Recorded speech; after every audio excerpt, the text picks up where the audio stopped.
All right. What I'm watching: TV, YouTube, and what I'm reading. Let's start with TV.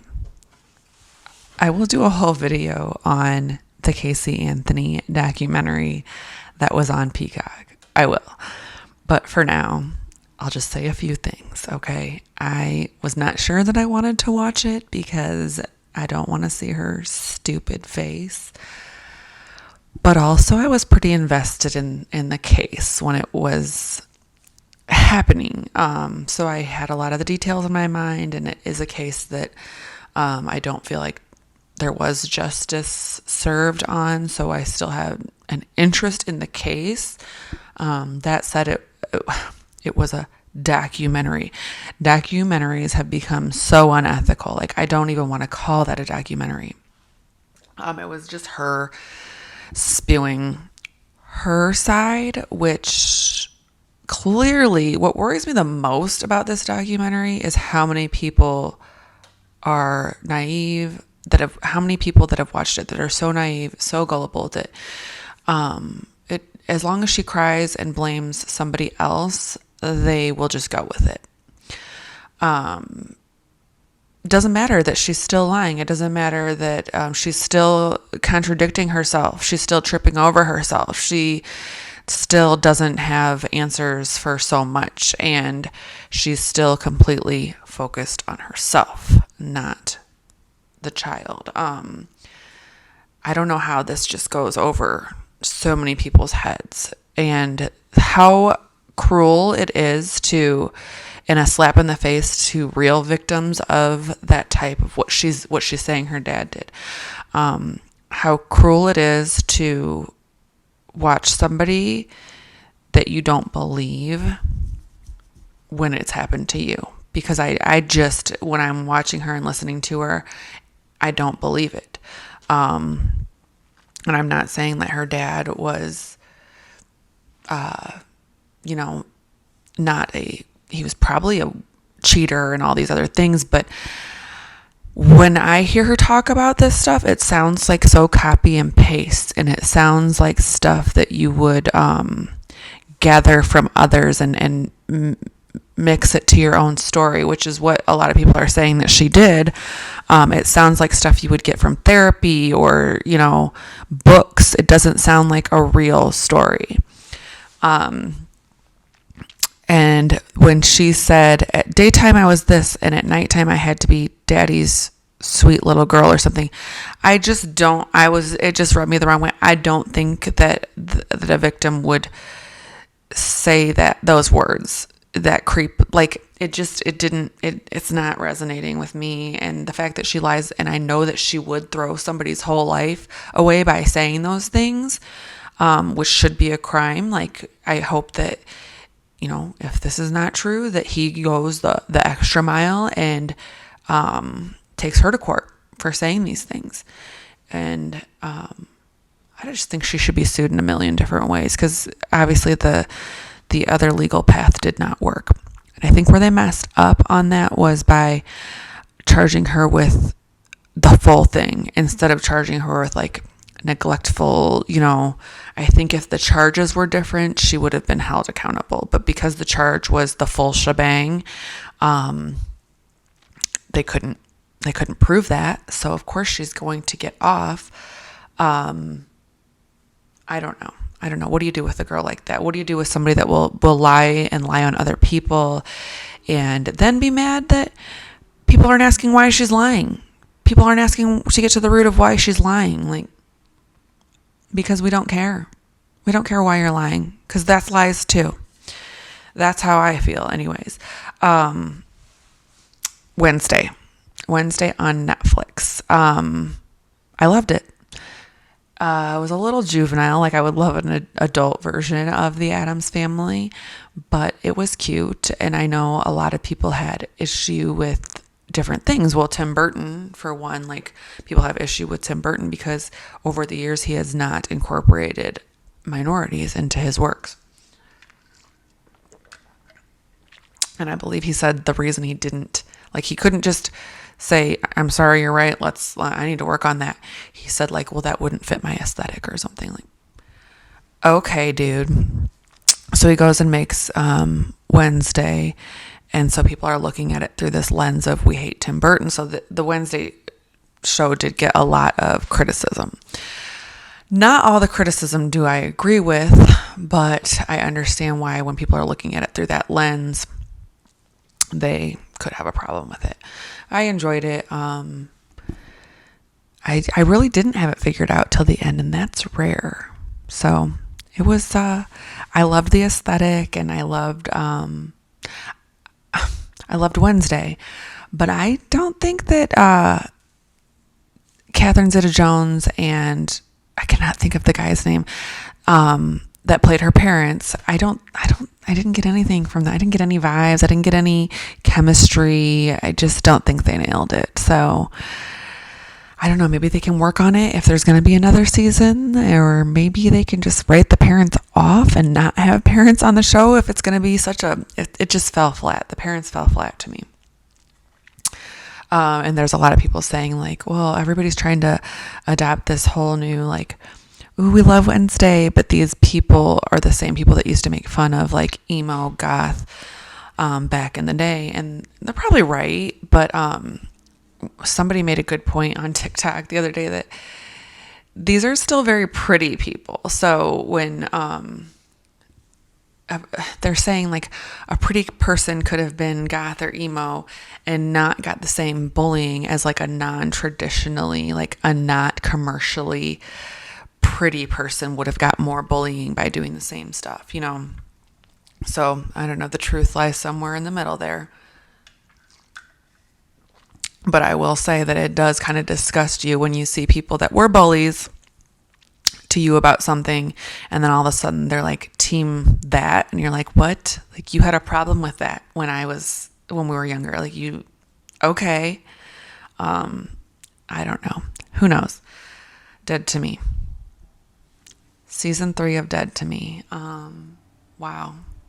Bittersweet. It's been one of my favorite shows for several years, and between season 2 and season 3, Christina Applegate got MS and has been weakened by MS, and she did get a star on Hollywood, which is that's great, but she's not doing well. She had a really hard time, and you can tell when you're watching season 3, she had a really hard time filming. Like, she looks tired and she looks like she needs to sit down, and I guess she did have moments where she had to be like held up to finish, but she wanted to finish season 3 and finish the show up. But Dead to Me, if you don't know, watch it, but it is about, just to go back to the very beginning, this all happens at the beginning, so I'm not going to spoil anything, but beginning of season 1, Christina Applegate's character has lost her husband in a hit and run, and doesn't know who, hit and run. She doesn't know who did it.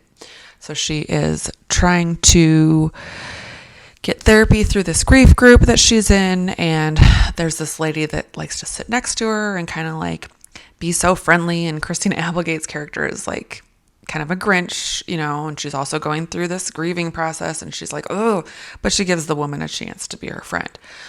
Well, it turns out that woman, will just say she knows who did this hit and run. So you find out that that's why she was trying to be her friend. It was basically out of guilt. Like, she wasn't really at this grief group for her own loss. She was there because she just wanted to be around Christina Applegate's character and kind of like out of guilt be her friend. So that's how it starts. But then season 2 is about something, it gets deeper and deeper in season 3. As you're watching it, that's going to be the last season because, I guess they could do like a season without Christina Applegate's character, but it wouldn't be the same. I don't think that they would do that. So that is Dead to Me.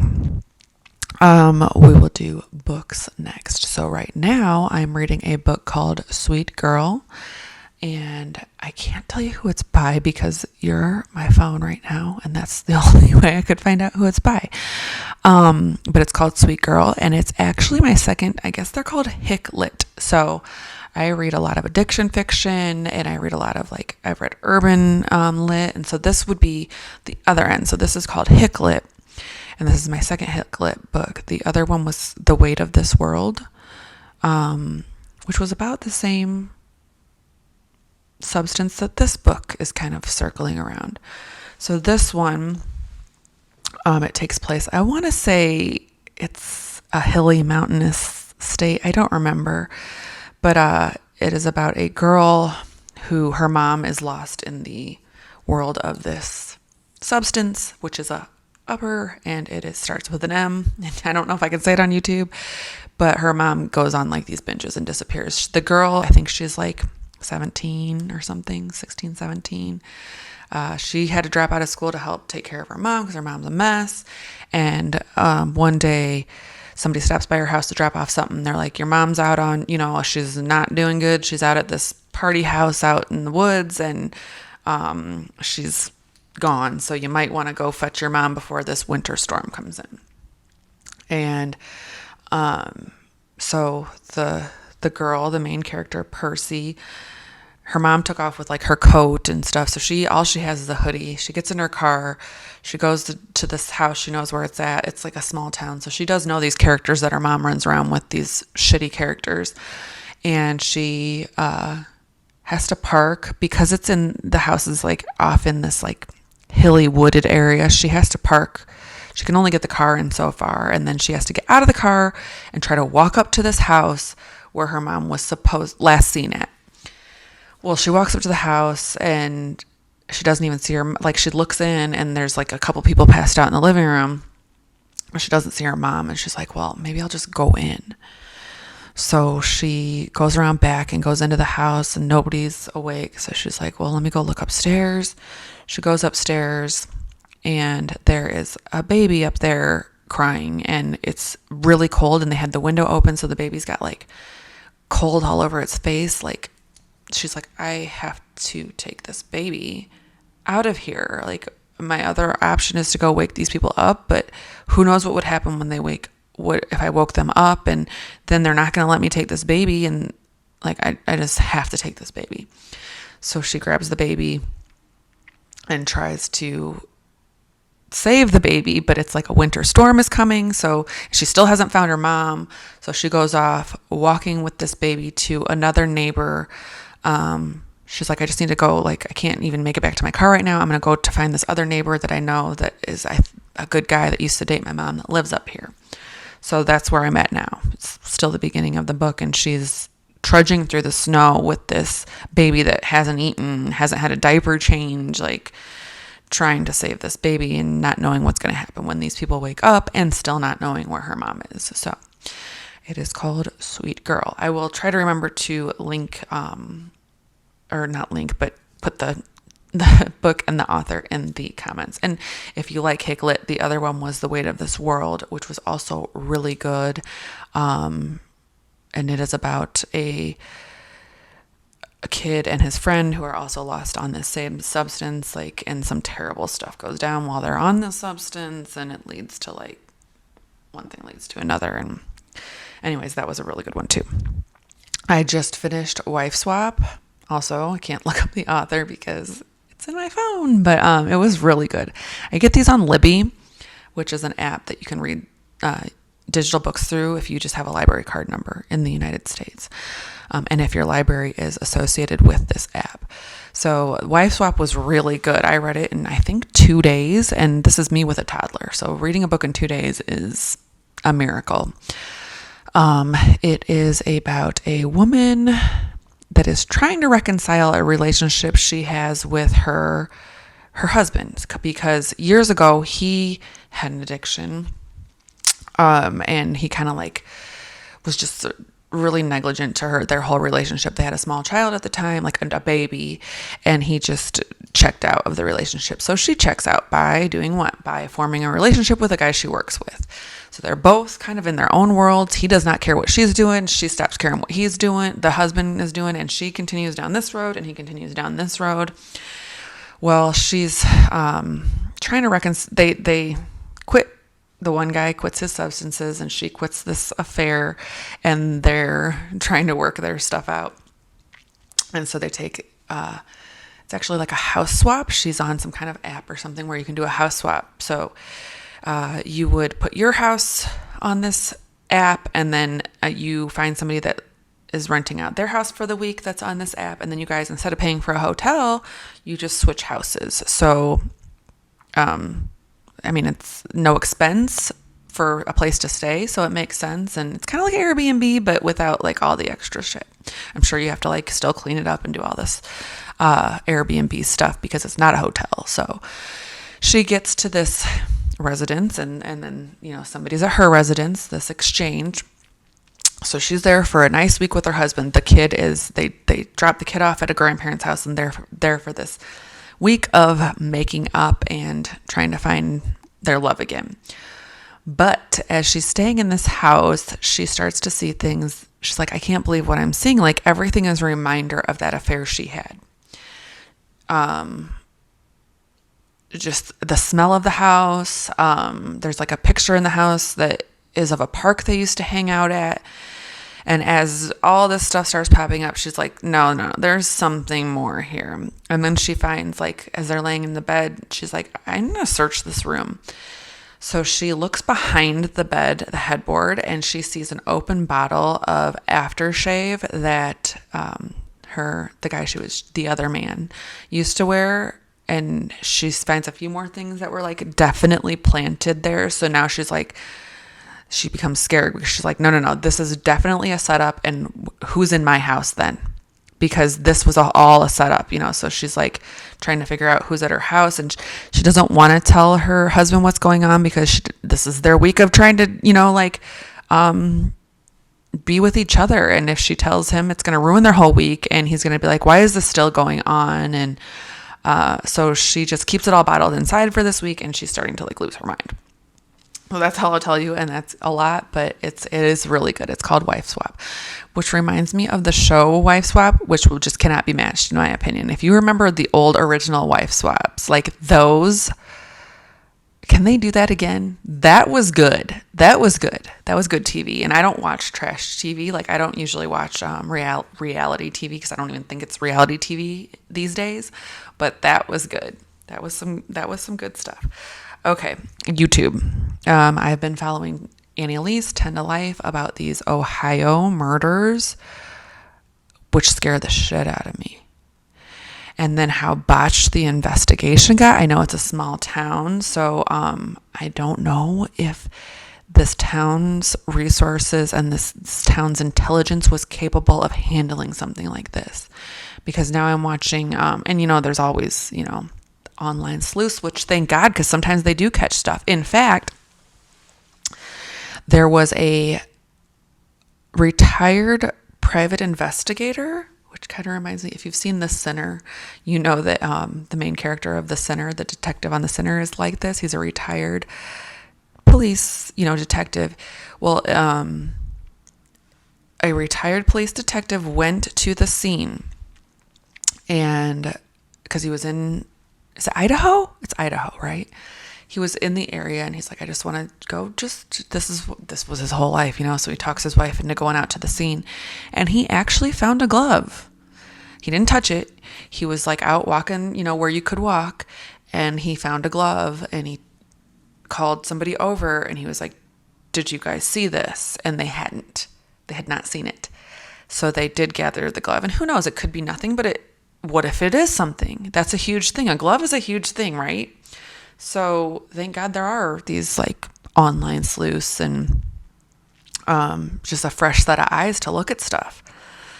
Anyways, I don't know if, like, they were talking about this glove, and now that it's been sitting outside through days and days of investigation, including the cars should have been removed according to other investigative professionals. The cars that were on the property should have been removed. Day one, impounded, and then searched at the impound site. I guess you're supposed to investigate from the outside of a scene in. So the car should have been impounded, like pictures there, and then impounded and searched day one, and the cars were still sitting there after several days. So whoever did it, if there's any evidence that they find on these cars, on this glove, the defense could use the fact that, no, this sat on the property for several days after several people have been on that property, after neighbors may have taken walks by that property. This evidence cannot be submitted. So it's really dangerous to leave evidence sitting out at a crime scene for days on end. So they may have botched this. Also, they have not caught the person, so the whole town is really worried. They say it's a targeted attack, but they also, in the same breath, say you need to travel in groups and you need to be on the lookout. So how targeted? What's the target? Is there more targets? I don't know. It's terrifying. And the scenes that they have of the house where they show the picture with, trigger warning, they show pictures with like blood coming out of the house, like seeping down out of the house. Like, I've never seen that before. And I watch true crime all the time, and this is just something I've never seen. How brutal it must have been in there. And I know one of the dads of the daughters is saying a lot of stuff. He doesn't want to come down hard on the police because he is on their side, but he's also mad that the investigation is going the way it's going. So he's had a lot to say, as would most parents. Like, if you feel like something was done wrong in the investigation, you're going to lose your mind, because all you're holding on to right now is, can we get justice? Can we bring this person to accountability? Can we take him off the streets? Can we stop this before it happens again? So that. And then I've been watching Christina Randall. She's had a few updates, and one of the updates was Aiden Fucci. He was locked up for him. I think him and his friend had taken a girl's life, a girl that they knew, her life. And when he was arrested, he was a brat about it. He was like laughing about it and making Snapchats about it. And what he did was he went home and he had his outfit that he had on, his mom washed it. So his mom was trying to, she tampered. So she's in trouble. He's locked up. I guess he's been in, because he acted like a brat in jail and got himself in a whole bunch of trouble there. He's been in solitary confinement for 400 and some days, which is I don't even know what to say. On one hand, yeah, he deserves it. On the other hand, solitary confinement, I think, is worse than. So what do you do with him? He wants to be transferred from one jail to another so he can start over. But they're like, what if we just start him over? Is he going to be a brat again? And piss off all the other inmates, acting like he's this or that. And then we have to do, what's the point? I don't know. He still hasn't had trial. So that's where I'm at with what I have been watching, reading, and YouTubing. And if you're still there, all maybe 3 of you, 4 of you, I don't know what I'll have by the time I post this, but thank you for watching, and I will see y'all soon.